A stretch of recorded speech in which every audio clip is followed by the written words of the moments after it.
Before we begin our journey into the medieval world of wine, take a moment to settle yourself comfortably.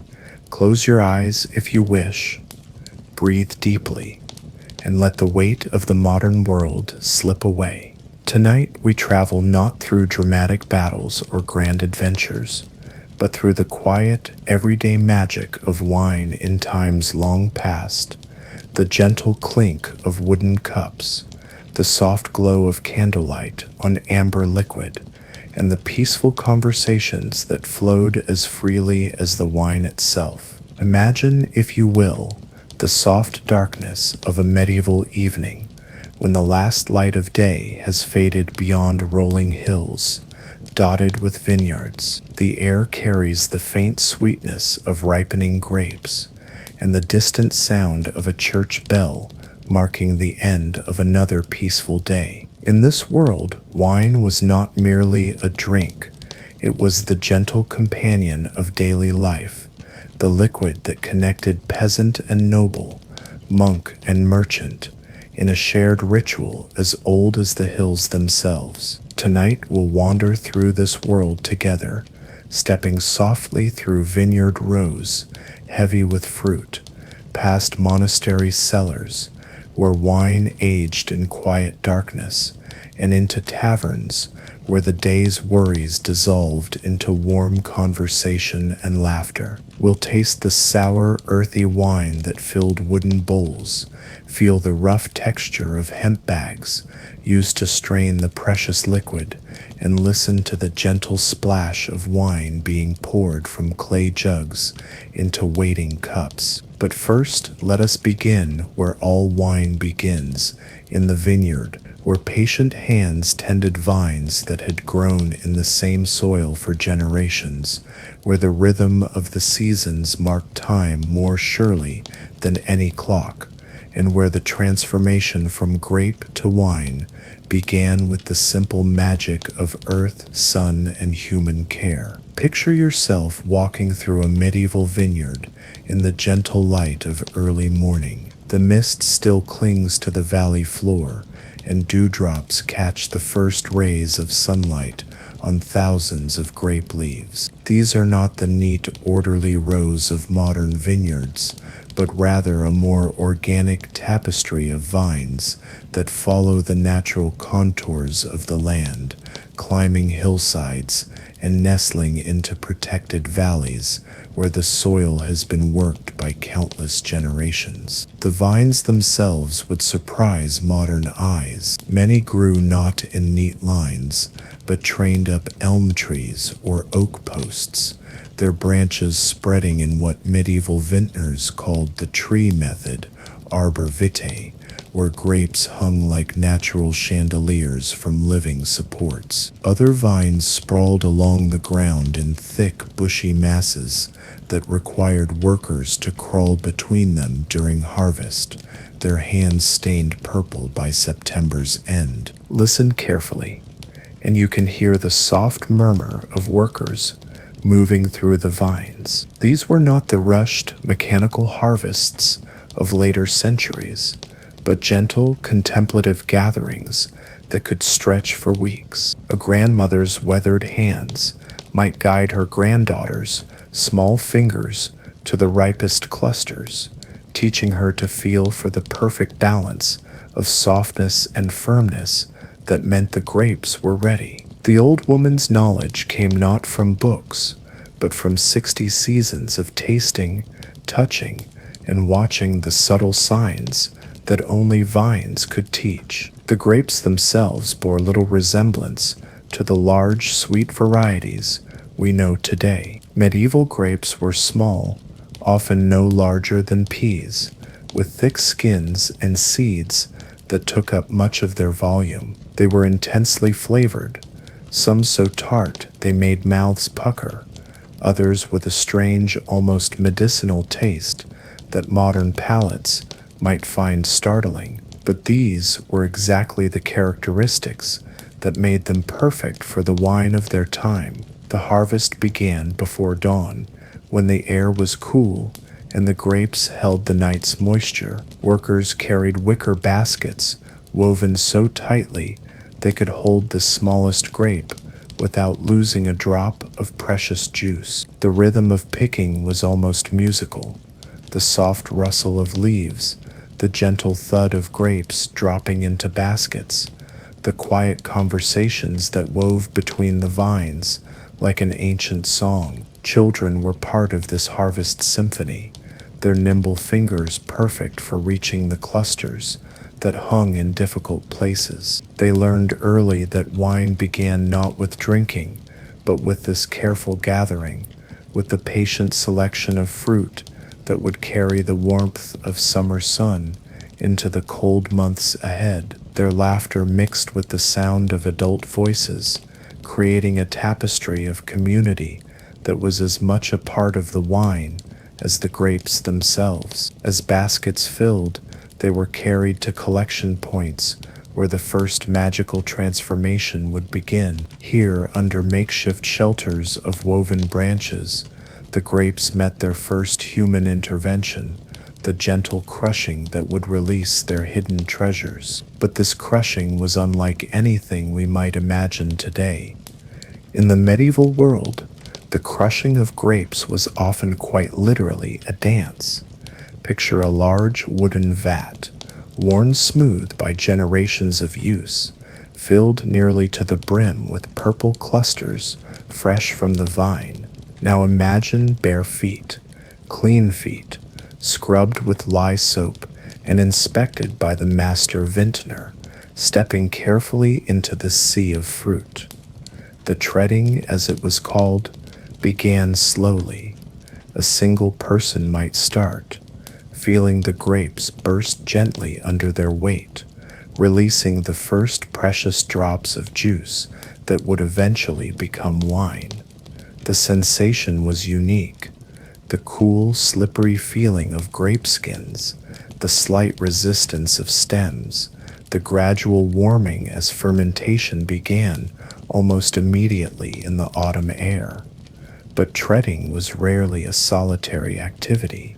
Soon others would join in, and what began as work transformed into something closer to celebration. 2 people, then 4, then sometimes a dozen, would find their rhythm together, their feet creating patterns that maximized the release of juice while preventing the crushing of seeds that would make the wine bitter.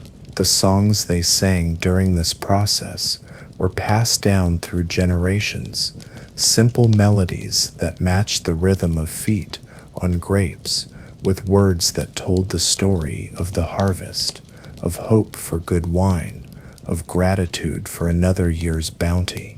These were not grand anthems, but gentle working songs, as soothing and repetitive as a lullaby, designed to make long hours pass pleasantly while creating something beautiful. Children too small to tread would sit on the edges of the vats, their legs dangling in the grape juice, helping to stir the mixture with long wooden paddles. Their elders told them stories during these sessions, tales of legendary vintages, of wine so good it was said to heal the sick, of monasteries where monks prayed over fermenting barrels to ensure the wine would be worthy of the sacred chalice. The juice that flowed from this first treading was called the free run, the most precious and delicate portion that would become the finest wine. It ran through wooden channels carved into the vat's edge, flowing like small rivers into waiting barrels. This juice was often cloudy,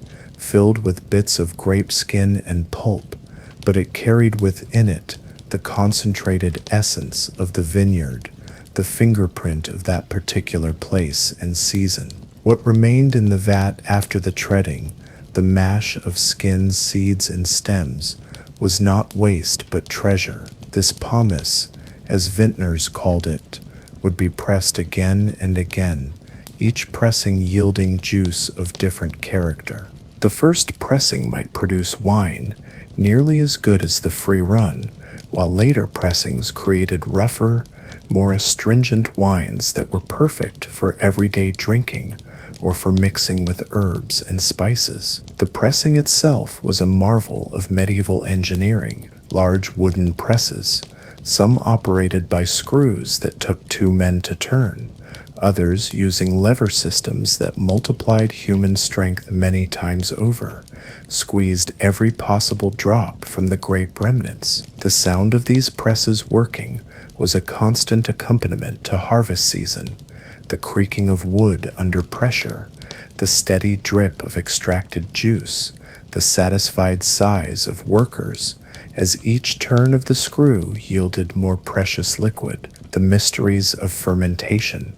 Once the juice was extracted, it began the most mysterious part of its journey, the transformation from sweet grape juice into wine. Medieval people understood this process, not through science, but through careful observation and generations of accumulated wisdom. They knew that grape juice left alone would bubble and foam, that it would grow warm to the touch, and that after some weeks of this magical activity, it would become something entirely different. The fermentation vessels were works of art in themselves. Large barrels, some tall enough that a person could stand inside them, were crafted from oak, chestnut, or pine by master coopers whose skills were passed down through family lines. Each barrel was unique, its wood selected not just for strength, but for the subtle flavors it would impart to the wine. The coopers knew which trees grew in which soils, how the wood's grain would affect the wine's character, and how to shape staves so perfectly that the finished barrel would hold liquid without a single metal fastening. These barrels were filled carefully, leaving room at the top for the violent activity of early fermentation. Within hours of filling, the transformation would begin. The surface of the juice would show the first tiny bubbles, like a gentle spring beginning to stir. By the second day, the entire surface would be alive with foam and movement, and the sweet smell of grape juice would begin to change into something more complex, more adult. Medieval vintners learned to read the signs of fermentation like a language. They knew that healthy fermentation sounded like gentle rain on leaves, a soft, constant murmuring that could be heard by placing an ear against the barrel. They knew that good fermentation smelled clean and fruity, while problematic fermentation carried hints of vinegar or rot that required immediate attention.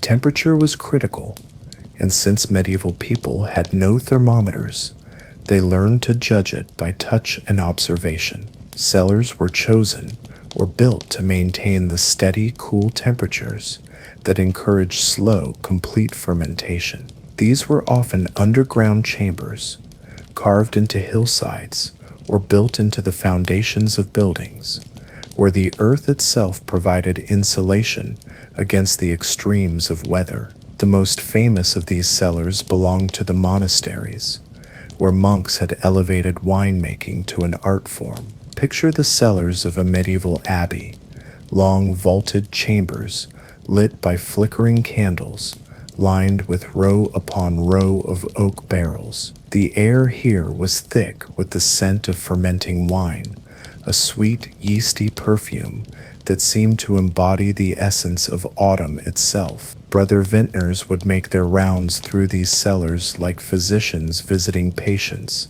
listening to each barrel, testing the wine's progress with wooden tools that had been blessed for this sacred purpose. They knew that wine was a living thing, that it responded to prayer as well as technique, and that the finest wines were those created not just with skill, but with love and reverence. The fermentation process itself was subject to countless variables that medieval vintners learned to manage through experience rather than understanding. They knew that wine from grapes picked during a full moon fermented differently than wine from grapes picked during a new moon, though they couldn't explain why. They knew that wine made during certain weather patterns would develop differently that the phase of fermentation when the first frost came would affect the final character of the wine. Some vintners developed elaborate rituals around fermentation,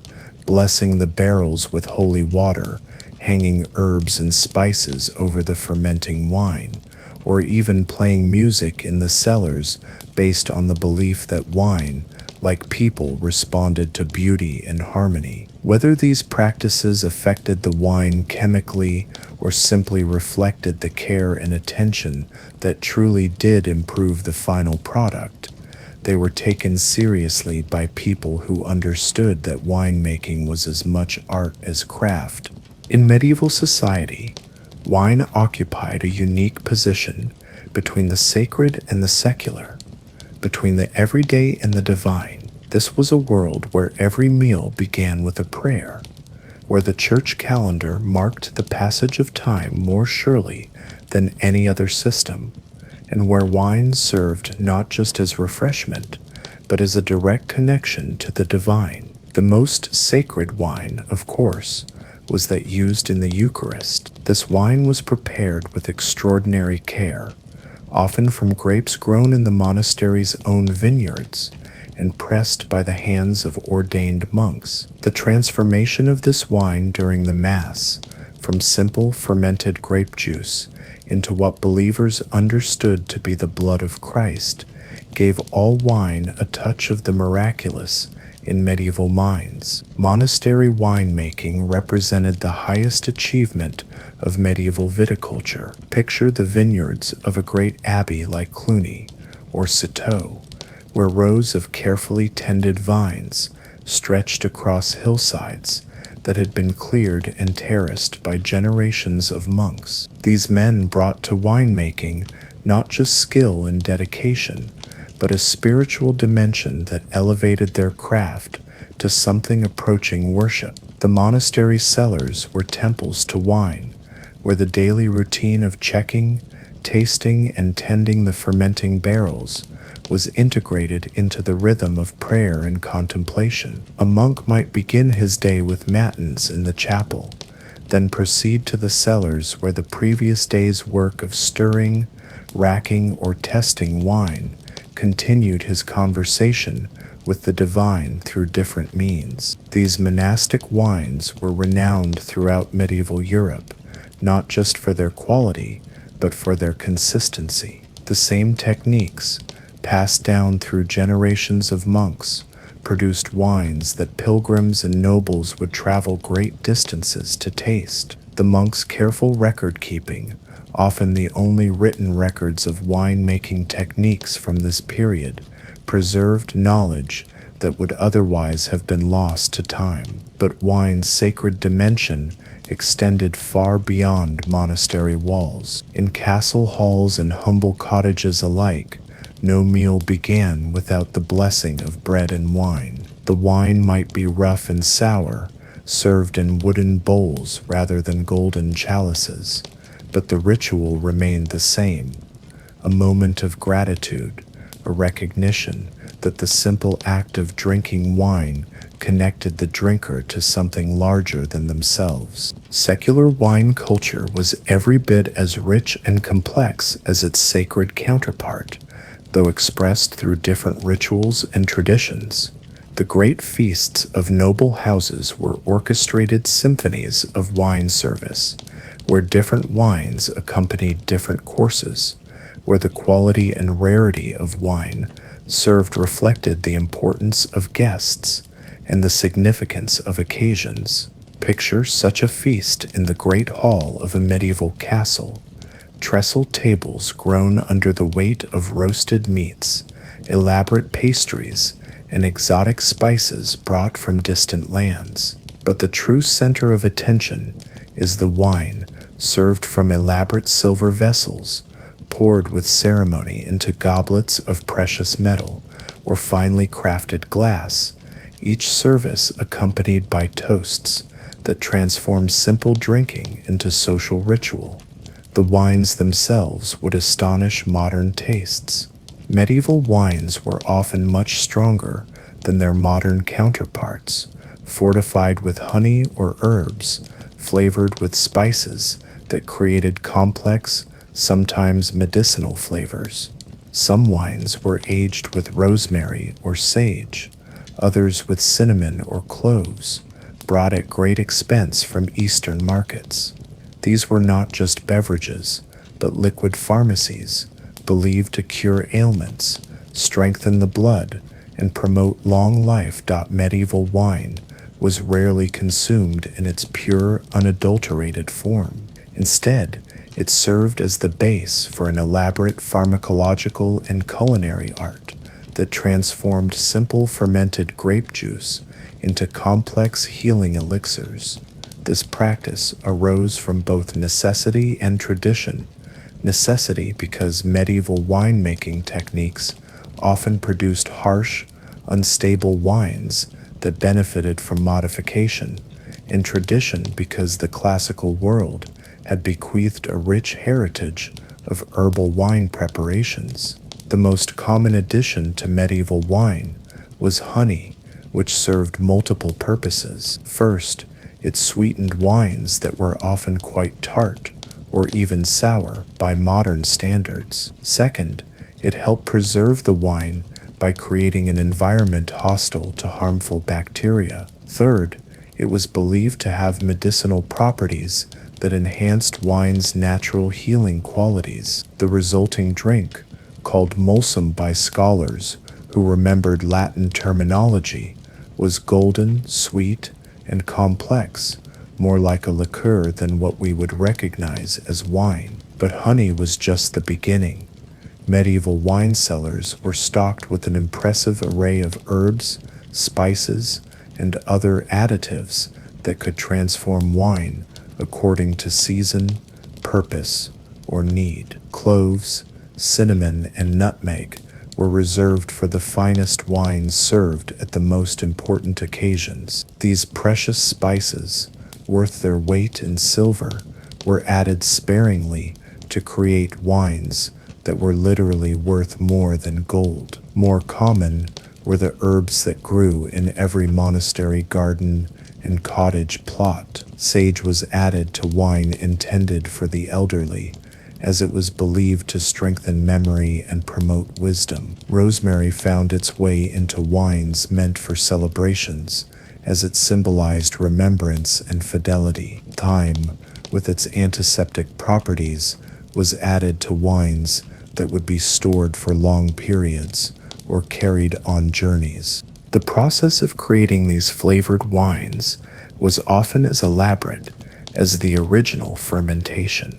Herbs might be steeped in wine for days or weeks, their essences slowly infusing into the liquid. Some preparations involved heating wine gently with spices, creating warm aromatic drinks that were especially popular during the cold months. Others required multiple filtrations through cloth bags filled with herbs, each filtering adding another layer of complexity to the final product.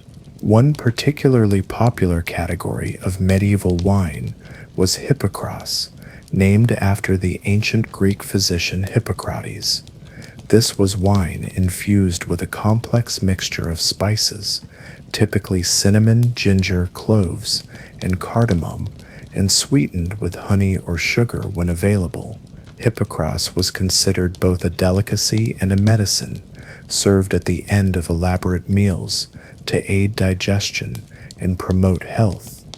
The preparation of Hippocras was almost ceremonial. The spices would be carefully ground by hand, using mortars and pestles that had been dedicated solely to this purpose. The wine would be heated just enough to receive the spices without losing its essential character. The mixture would then be left to mature for precise periods. Some recipes called for aging under specific moon phases or during particular seasons. Another beloved preparation was claret, not to be confused with the modern wine region of Bordeaux, but a medieval drink that combined wine with honey and spices. Claret was often the drink of choice for invalids and the elderly, as it was considered gentle on the stomach and strengthening to the constitution. The name itself came from the Latin clarus, meaning clear, because the finished product was carefully filtered until it achieved perfect transparency. These flavoring practices created wines that modern palates would find strange and exotic. Imagine sipping a wine that had been infused with rose petals and honey, its flavor simultaneously familiar and utterly foreign. Or consider the taste of wine that had been aged with herbs believed to promote courage and strength, bitter, aromatic, medicinal, yet somehow satisfying in ways that simple wine could never be. To understand wine's true place in medieval life, we must step away from the grand feasts and sacred ceremonies and into the humble homes where most people lived their daily lives. Here, wine was not a luxury or a sacrament, but a practical necessity, as essential to survival as bread or salt, and far safer to drink than water from questionable sources. Picture a typical peasant cottage on a misty morning in medieval France or England. The single room serves as kitchen, workshop, and bedroom for an entire family. In one corner stands the family's most precious possession after their land, a large earthenware jar, nearly as tall as a child, filled with the household supply of wine. This jar, called a dolium, in areas where Latin influence remained strong, held the family's lifeline through the lean months of winter. This household wine bore little resemblance to the carefully crafted vintages of monastery or castle. It was often thin, sour, and cloudy, what medieval people called small wine or everyday wine, but it served its purpose admirably. Mixed with water, it created a drink that was safe, mildly nutritious, and pleasant enough to consume several times daily. Children grew up drinking diluted wine instead of milk, which was often scarce and quickly spoiled. The daily ritual of wine service in these humble homes was simple but meaningful. The father of the household would begin each meal by filling a wooden bowl with wine and offering a brief prayer of thanksgiving. This bowl would be passed around the table,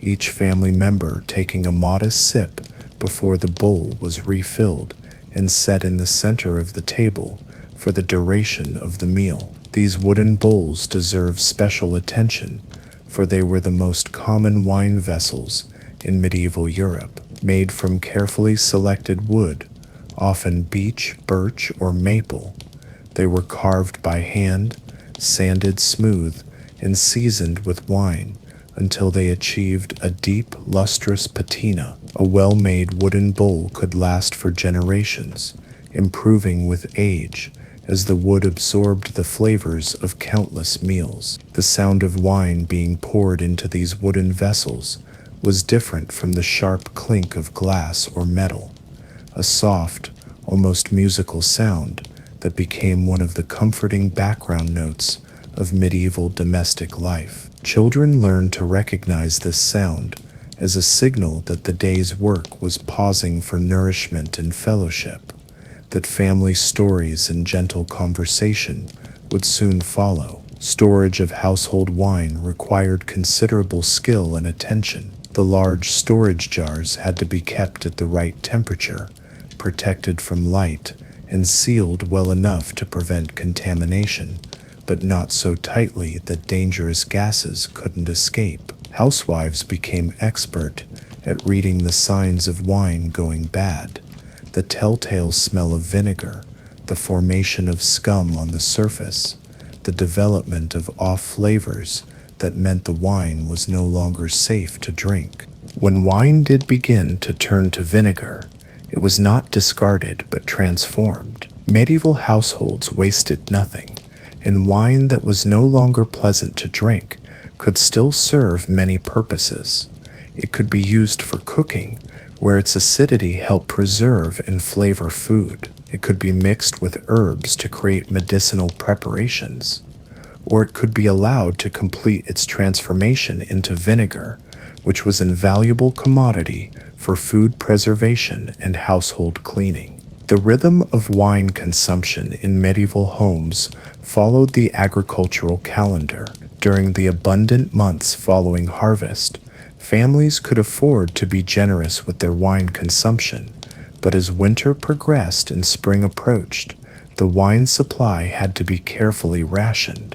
The last wine of the year was often barely drinkable, sour and thin, but it was consumed gratefully as families awaited the new harvest. In better-off households, those of successful merchants, skilled craftsmen, or minor nobles, wine service became more elaborate.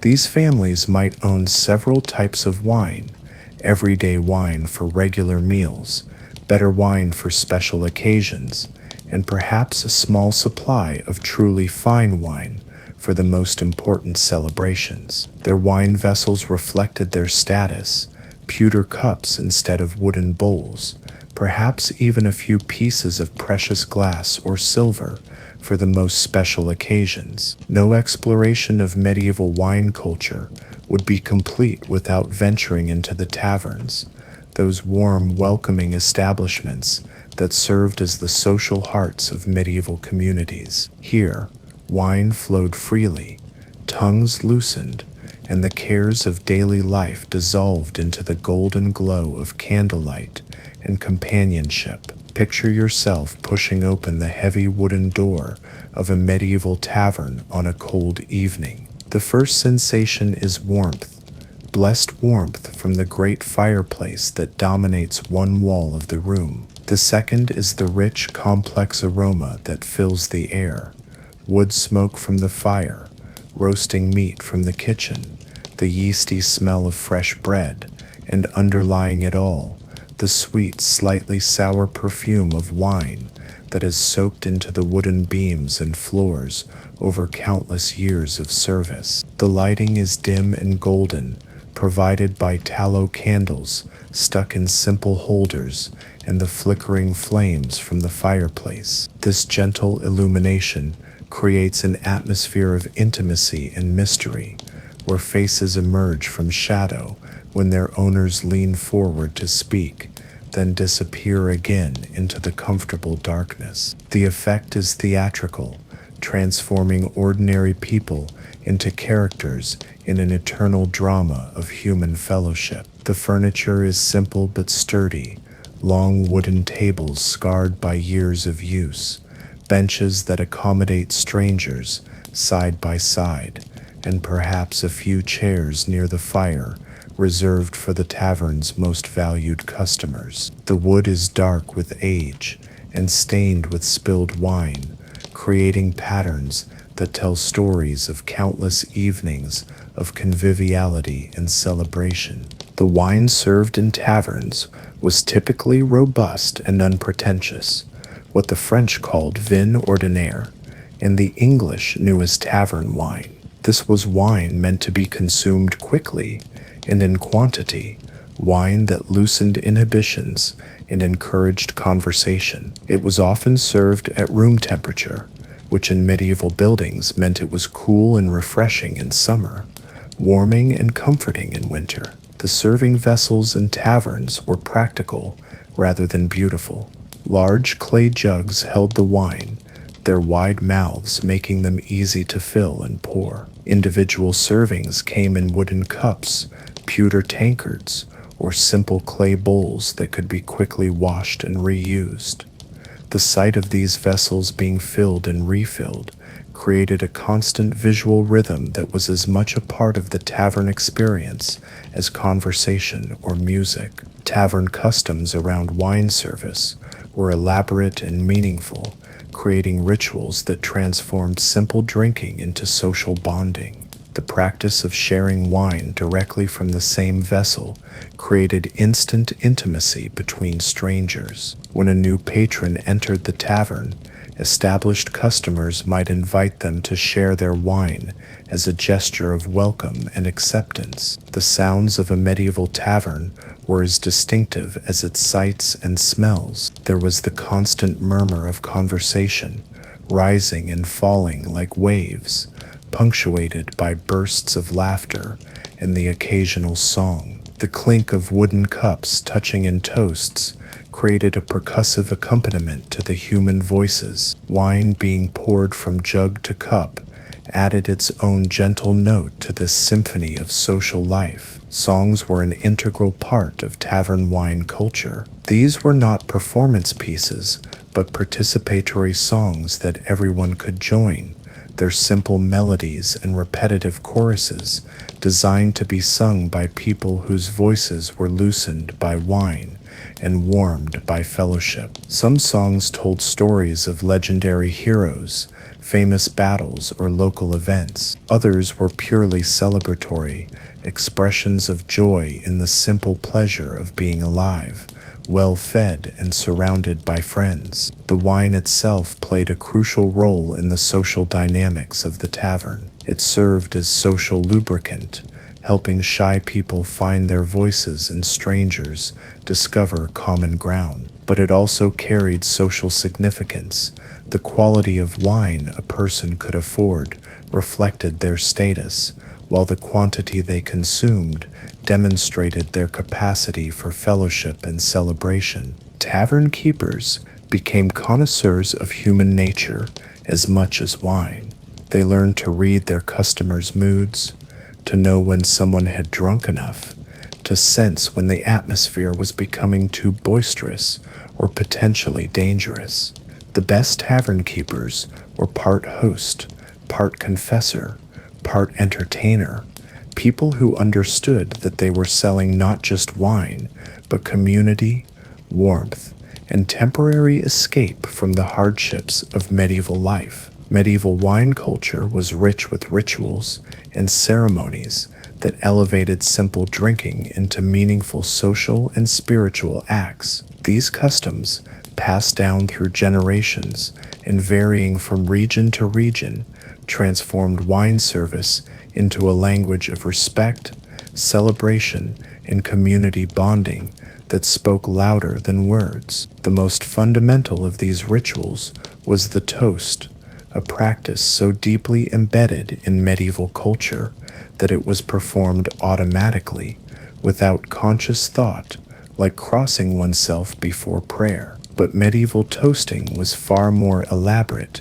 and meaningful than our modern practice of simply raising glasses and drinking together. The word toast itself comes from the medieval practice of placing a piece of spiced bread in wine, both to flavor the drink and to provide a small bit of nourishment. This bread, toasted over the fire until it was golden and aromatic, would slowly dissolve in the wine, creating a drink that was part beverage, part light meal. The person receiving the toast would consume both wine and bread, accepting not just hospitality, but actual sustenance from their host. The ceremony of toasting required elaborate protocol.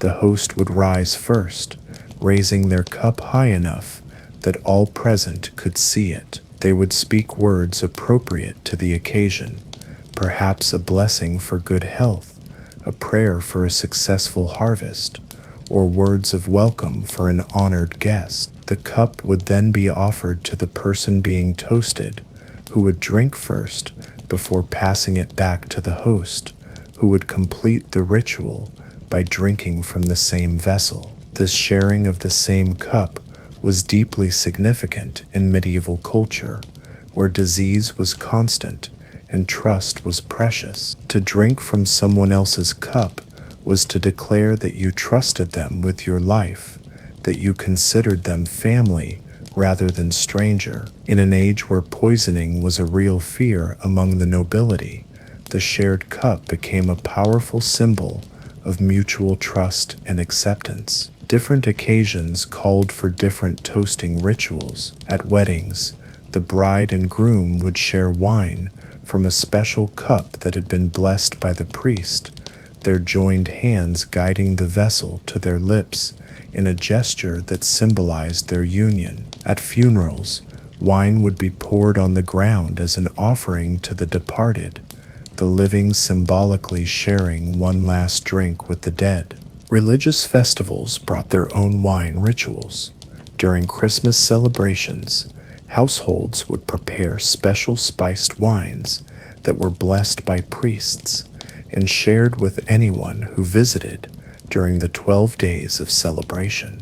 The Feast of Saint Martin, the patron saint of wine, included elaborate ceremonies where the year's first new wine was formally tasted and blessed, ensuring good fortune for all the wine that would follow. Guild meetings and business agreements were sealed with wine ceremonies that were binding in both social and legal terms. When merchants concluded deals, they would share wine from a ceremonial cup while witnesses observed, creating a public record of their agreement. The wine served as both celebration of successful negotiation and solemn commitment to honor the terms that had been agreed upon. The changing seasons brought their own wine rituals. At harvest time, the first wine of the year was offered to the saints who protected vineyards, ensuring their continued blessing for future crops. During the cold months of winter,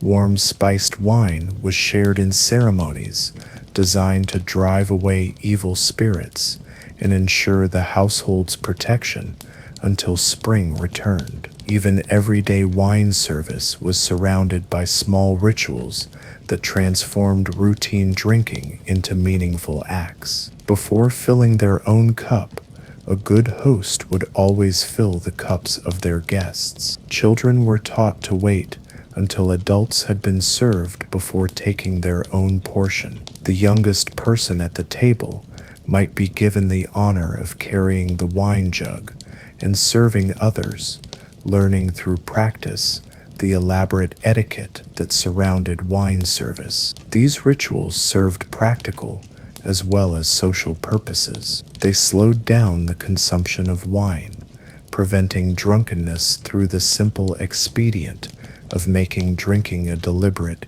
ceremonial act rather than a casual one. They created opportunities for conversation and social bonding, turning every shared meal into a strengthening of community ties. And they invested the simple act of drinking wine with meaning and significance, transforming a basic biological need into a spiritual and social act. In the great halls and private chambers of medieval nobility, wine service reached heights of elegance and sophistication that transformed drinking into high art. Here, wine was not merely refreshment, but a crucial element in the complex theater of courtly life, where every gesture carried meaning and every object reflected the power and refinement of its owner. The wine vessels used by the nobility were marvels of medieval craftsmanship. Golden goblets, worked with intricate patterns by master smiths, caught and reflected the light of countless candles, creating pools of liquid fire that danced with every movement. Silver cups, polished to mirror brightness, doubled the richness of red wine with their reflective surfaces. Glass vessels, imported at enormous expense from Venice or Constantinople, revealed the wine's true color and clarity while demonstrating their owner's wealth and sophistication. Each goblet told a story through its decoration. Some bore the coat of arms of noble houses, proclaiming lineage and heritage with every sip. Others were decorated with religious scenes, transforming secular drinking into acts of devotion. Still others showed scenes of hunting, warfare, or courtly love, creating visual narratives that entertained and educated while wine was consumed.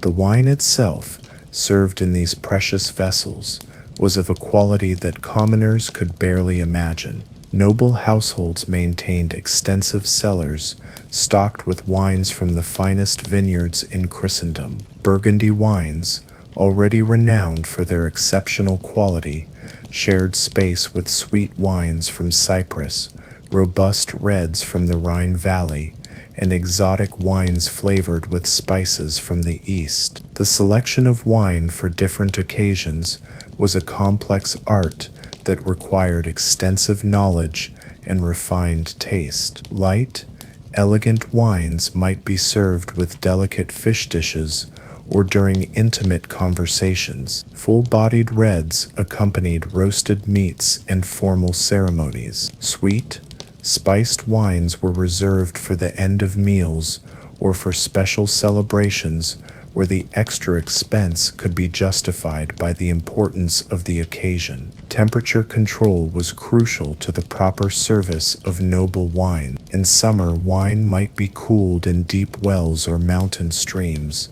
served refreshingly cold to provide relief from heat. In winter, some wines were gently warmed with spices, creating aromatic drinks that heated the body from within. The ability to serve wine at the perfect temperature was a mark of sophisticated hospitality. The ceremony surrounding wine service in noble households was elaborate and meaningful. Trained servants, often from noble families themselves, performed each step of wine service with precision and grace. The selection of the appropriate wine, the choice of the proper vessel, the correct temperature, the proper pour, each element was choreographed to create an experience that was as much performance as refreshment. A formal dinner in a great medieval hall was a symphony of wine service. Different wines accompanied different courses, each selection designed to complement and enhance the flavors of the food. The progression of wines throughout the meal told its own story, beginning with light, appetizing wines that stimulated conversation, building through robust wines that accompanied substantial dishes, and concluding with sweet, contemplative wines that encouraged lingering discussion and deepened friendships. The great feasts that marked important occasions, marriages, coronations, religious festivals, victories in battle, featured wine service that was theatrical in its grandeur. Dozens of different wines might be available, each served in specially chosen vessels, each accompanied by its own ceremony of presentation. Guests were expected to appreciate not just the taste of the wine, but the artistry of its presentation, the appropriateness of its selection, and the generosity of its offering. Noble wine culture also included elaborate games and entertainments centered around wine consumption. There were contests to identify wines by taste alone, challenges to compose poems or songs inspired by particular vintages, and complex social games where wine service was used to communicate messages of favor, disfavor, romantic interest, or political alliance. The most sophisticated noble households employed wine stewards, experts whose sole responsibility was the selection, storage, and service of wine. These men, for they were almost always men, possessed encyclopedic knowledge of vineyards, vintages, and wine-making techniques. They could identify wines by sight, smell, and taste, recommend perfect pairings with any dish, and orchestrate wine service that enhanced every aspect of noble social life. Beyond the walls of monasteries and castles, a thriving wine trade connected medieval Europe in networks of commerce and cultural exchange. Wine merchants, traveling with their precious cargoes along dangerous roads and treacherous seas, brought not just different wines to different regions, but different ideas, customs, and knowledge about the art of viticulture and winemaking. Picture a wine merchant's caravan winding through the mountain passes between France and Italy, or sailing down the Rhine with barrels stacked high on specially built wine ships. These merchants were adventurers and diplomats, as much as businessmen, for they carried with them not just commercial goods, but cultural treasures that would influence winemaking practices across the continent. The transportation of wine in medieval times was a constant battle against spoilage,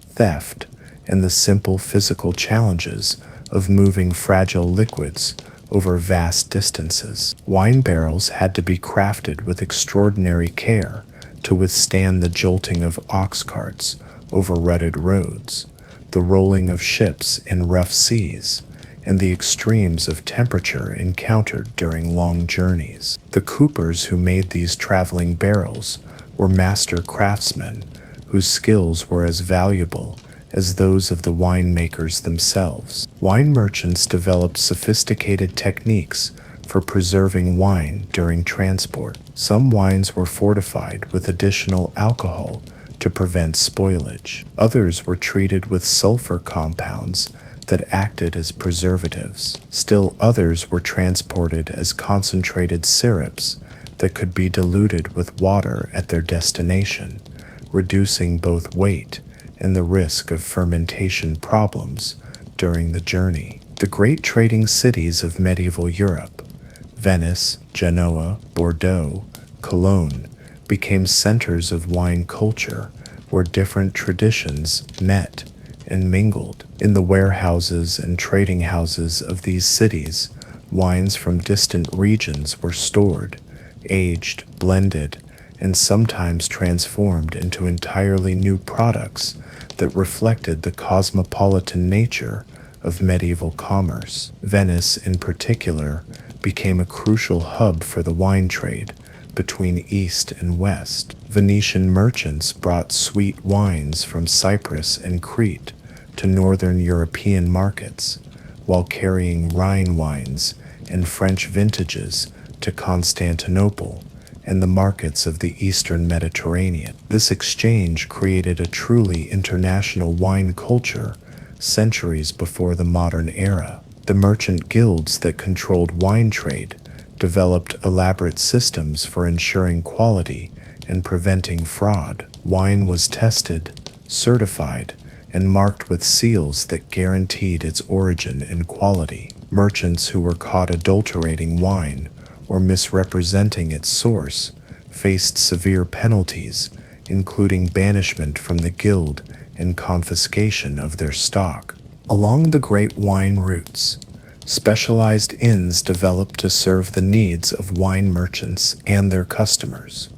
These establishments were part warehouse, part hotel, part trading post, where merchants could store their wines safely, conduct business, and sample products from other regions. The innkeepers at these wine inns became experts in their own right, able to advise merchants on market conditions, route safety, and the relative merits of different wines. The seasonal nature of wine trade created distinctive rhythms in medieval commercial life. Spring brought the first travels of the year as merchants emerged from winter quarters to begin trading the previous year's vintage. Summer was the time of heaviest trade, when roads were passable and weather favorable for long journeys. Autumn brought the new harvest and the rush to secure the best wines before winter made travel impossible.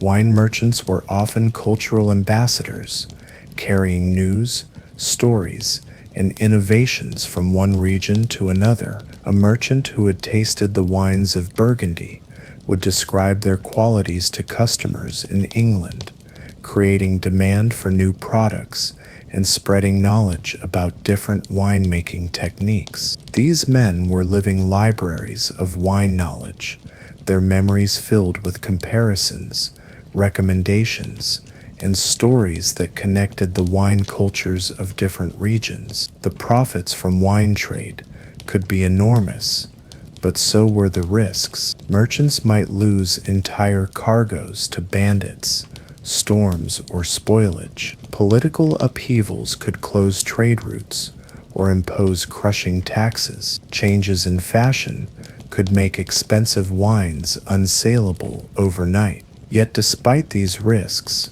wine trade continued to flourish because wine was one of the few products that actually improved during long-distance transport, gaining complexity and value through the aging process that occurred during extended journeys. The medieval wine year was a wheel that turned with the seasons, each phase bringing its own tasks, rituals, and rewards. This cycle connected winemakers not just to their immediate environment, but to the cosmic rhythms that governed all agricultural life, creating a sense of participation in something larger and more enduring than individual human life. Spring arrived in the vineyard with the first stirring of sap in dormant vines. This was the season of hope and renewal, when winter's grip loosened and the possibility of new wine began to take shape. The work was gentle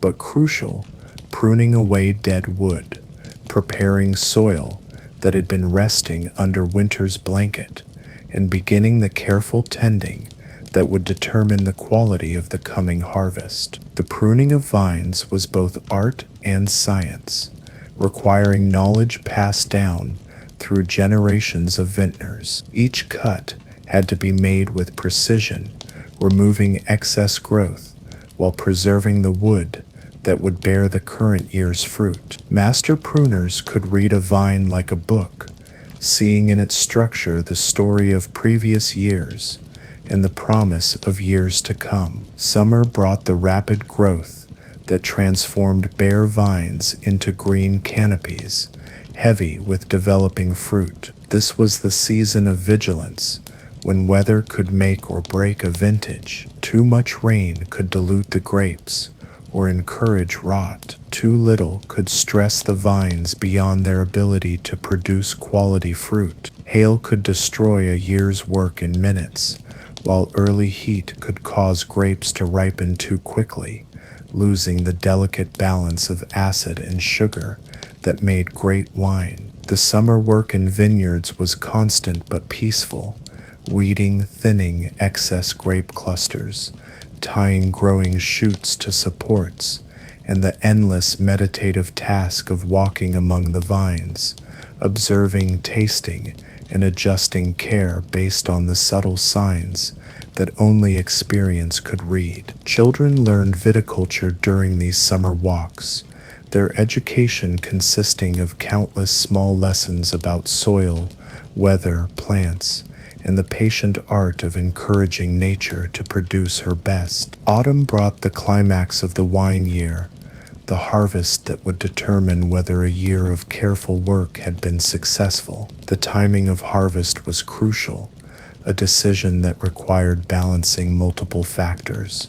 the sugar content of the grapes, their acidity, the weather forecast, and the availability of workers to bring in the crop. Master vintners would taste grapes daily as harvest approached, their experienced palates detecting the subtle changes that signaled perfect ripeness. The harvest itself was a time of intense community activity. Extended families, neighbors, and hired workers came together to bring in the grapes before weather could damage them. The work was hard but joyful, accompanied by songs, stories, and the shared meals that strengthened community bonds. Children too young to work effectively were still included in the harvest, learning through participation the rhythms and rituals that governed winemaking. The first taste of new wine was a moment of truth that revealed whether the year's work had been successful. This wine was cloudy,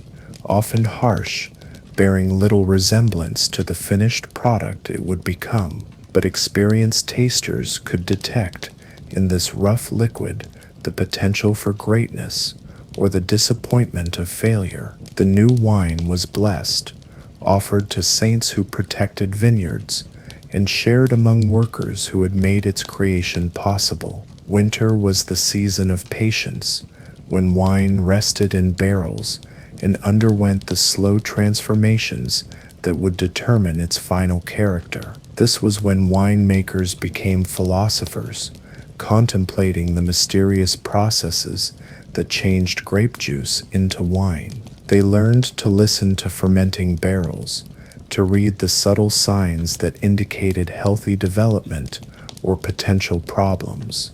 The work of winter was quiet but crucial, monitoring fermentation, racking wine from barrel to separate it from sediment, topping barrels to prevent oxidation, and making the thousand small adjustments that guided wine through its development. This was also the season for blending, when wines from different barrels or even different vineyards were combined to create products greater than the sum of their parts. Each season brought its own festivals and celebrations centered around wine. The blessing of new vines in spring, the prayers for good weather in summer, the harvest festivals of autumn, and the quiet ceremonies of winter that honored the mysterious processes of fermentation and aging. These celebrations connected winemaking to the larger rhythms of religious and community life, making viticulture not just an economic activity, but a spiritual practice. As our journey through the medieval world of wine draws toward its close, let us pause in one of those quiet moments that wine made possible. The intimate conversations that occurred when day's work was done, when candles were lit against the darkness, and when wine loosened tongues and opened hearts to deeper connections. Picture such an evening in a medieval monastery. Brother Francis, the cellarer responsible for the abbey's wine, sits in the refectory with Brother Thomas, who tends the scriptorium where manuscripts are copied and illuminated. Between them, on the rough wooden table, sits a simple clay pitcher of wine and two wooden cups. The wine is nothing extraordinary, the everyday wine of the monastery, made from grapes grown in their own vineyard, but it serves its purpose of creating warmth and fellowship after a day of solitary labor. Their conversation moves slowly, meandering like a gentle stream through topics both sacred and secular. Brother Francis speaks of the new vintage, of how this year's wine differs from last year's, of the subtle ways that changes in weather and soil conditions manifest themselves in the finished product. Brother Thomas shares news from the outside world, gleaned from the manuscripts he copies and the visitors who come to consult the abbey's library. The wine between them serves as more than refreshment. It is a bridge between two solitary souls, a catalyst for the kind of conversation that deepens friendship and understanding. They speak of their hopes for the coming year, their memories of years past, their thoughts about the great questions that occupy minds, freed from the immediate pressures of survival. In a castle chamber, a different scene unfolds. Lady Margaret sits with her trusted companion, Dame Elizabeth, as they share wine from goblets of polished silver. Their wine is finer, a red from Bordeaux that her husband brought back from his last journey to France, but the essential nature of their gathering is the same. Wine has created a space for intimacy, for the sharing of thoughts and feelings that the formal requirements of court life usually keep hidden. They discuss the marriages being arranged for Lady Margaret's daughters, the complex web of alliances and obligations that govern noble life, the small pleasures and large worries that fill their days. The wine gives them permission to speak honestly about matters that would be too delicate to address in the bright light of day, to explore feelings and fears that castle life usually requires them to keep private. In a merchant's house in a prosperous town, Master Willem shares wine with his eldest son, preparing him for the day when he will inherit the family business. Their wine is good, but not extravagant, a compromise between economy and quality that reflects the merchant's practical approach to life. As they drink, Willem shares the hard-won wisdom of decades in trade, how to judge the quality of wine by sight and smell, how to negotiate with difficult customers, how to balance profit with reputation, but their conversation goes beyond business matters. Willem speaks of his own father, of the lessons learned and mistakes made, of the hopes he holds for his son's future. The wine creates a space where the formal relationship between father and heir can soften into something more personal, where wisdom can be shared not as commands, but as gifts offered between people who love each other. Even in the humblest cottage, wine creates opportunities for connection and reflection. John the shepherd shares his rough homemade wine with his neighbor Pierre as they sit beside the dying embers of the fire. Their wine is barely recognizable as such, thin, sour, more vinegar than vintage, but it serves the same purpose as the finest wines of kings and abbots. They speak of their flocks, of the coming winter, of children growing up, and parents growing old. Their conversation is punctuated by long, comfortable silences, by the quiet satisfaction of men who have worked hard and earned their rest. The wine gives weight to their simple words, transforms everyday concerns into matters worthy of serious discussion, creates the sense that their lives, however humble, are part of something larger and more meaningful. These quiet wine conversations were perhaps medieval wine culture's greatest gift, the creation of spaces where people could step outside their prescribed roles and meet as human beings, where the artificial barriers created by class, profession, and social expectations could be temporarily set aside in favor of genuine connection and understanding. As we near the end of our gentle journey through the wine-soaked world of medieval times, let us linger for a moment in that magical hour when day surrenders to night, when the last light fades from windows warm with candle glow, and when the soft sounds of evening create a lullaby that has remained unchanged across the centuries. Listen carefully, and you can hear them still, the quiet sounds that marked the end of another day in medieval Europe, the soft clink of wooden cups being set aside after the evening meal, the gentle splash of wine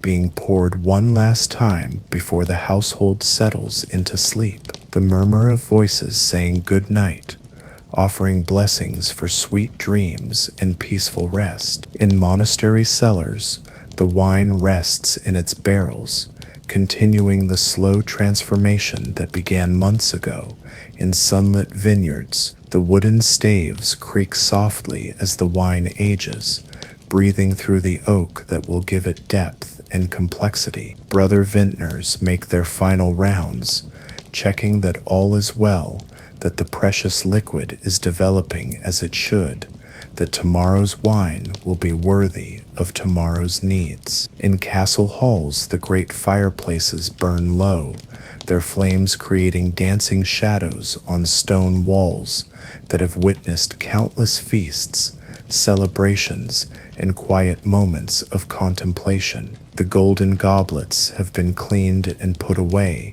but their memory lingers in the air, the phantom taste of wine shared in friendship, the echo of toasts offered in hope and gratitude. In humble cottages, families gather around simple wooden tables for their last cup of wine before sleep.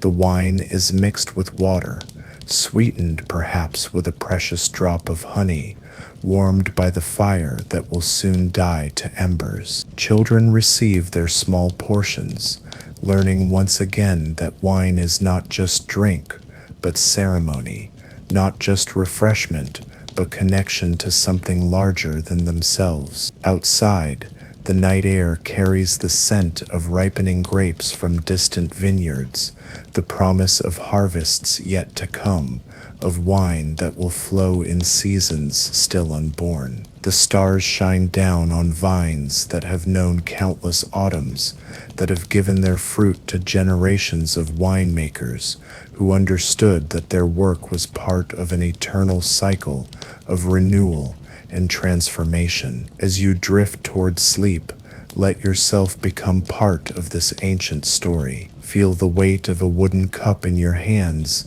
Taste the complex flavors of wine that carries within it the essence of medieval earth and medieval sky. Hear the gentle voices of people long gone but not forgotten, raised in toasts that echo still in the quiet places where wine is made with love and consumed with reverence. The medieval world of wine was not perfect. It was often harsh, sometimes dangerous, always uncertain, but it possessed something we have perhaps lost in our modern haste, the understanding that wine is not merely a beverage, but a bridge between earth and heaven, between past and future, between stranger and friend. It knew that the simple act of sharing wine could transform ordinary moments into sacred ones, that the patient craft of winemaking was itself a form of prayer. And now, as rain begins to fall gently on the roof of our imaginary medieval tavern, as the last candle flickers and gutters in its holder, as the wine-soaked evening draws to its natural close, let us take one final sip from the cup of memory. Let us taste again the sweet and sour complexity of medieval wine, feel again the warmth of wooden vessels and the coolness of stone cellars, hear again the gentle conversations that wine made possible. The monk finishes his wine and sets down his cup with a satisfied sigh. The candle beside him burns low, its flame wavering in the gentle draught that carries the scent of fermentation from the cellars below. Tomorrow will bring new tasks, new challenges, new opportunities to participate in the ancient miracle that transforms simple grapes into the wine that nourishes both body and soul. But tonight, there is only peace, the deep satisfaction that comes from work well done, from wine properly made and properly shared, from another day lived in harmony with the rhythms that have governed human life since the first grape was planted in the first vineyard. The rain continues its gentle percussion on the roof above, creating a lullaby that has sung countless generations to sleep, that connects us still to those quiet medieval evenings when wine flowed like liquid history, carrying the stories of the past into the dreams of the future. Sleep well, gentle traveler. Dream of vineyards heavy with fruit, of cellars filled with aging wine, of tables where friends gather to share the simple miracle of fermented grapes. Dream of the medieval world where wine was not just a drink, but a companion, not just a product, but a presence that made life richer, warmer, and more fully human. The wine is finished. The candle burns out. The rain falls softly on, carrying us gently into sleep, into dreams, into the peaceful darkness where all the wines of all the ages flow together in one eternal vintage of memory and hope. Rest now and let the gentle spirits of medieval winemakers watch over your dreams, their ancient wisdom whispering still in the quiet places where good wine ages and time moves slowly, like honey poured from a golden jar into the waiting cup of night.